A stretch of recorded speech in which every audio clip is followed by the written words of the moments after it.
Средства за обезбедување соодветна инфраструктура, објекти, простори и опрема за работа, реализирање проекти, поддршка на рурални бизнеси и рурален туризам, културни манифестации и настани, односно за се она што е во интерес на заедницата, ќе им бидат достапни на локалните акциски групи.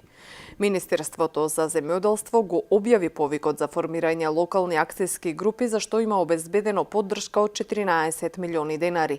За секоја група планирани се 800.000 денари. Изработки на студии за зачување на животната средина.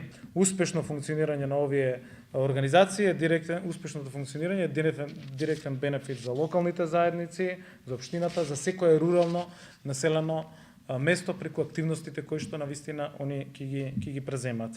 Најважно од се е тоа што овој модел на функционирање овозможува значително подобрување на условите за живот во руралните подрачја, пред аспект на развивањето на економијата, инфраструктурата, културата и заштитата на животната средина во сите овие подрачја. Локалните акциски групи се јавни приватни партнерства во кои се вклучени земјоделци, локални жители, невладини организации, општини.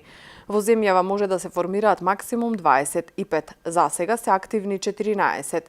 Тие лани ги добија решенијата за регистрација. Во рамки на лаговите, жителите на општината сами одлучуваат што им е приоритет – пат, улица, школо, игралиште, објект за подобрување на руралниот туризам.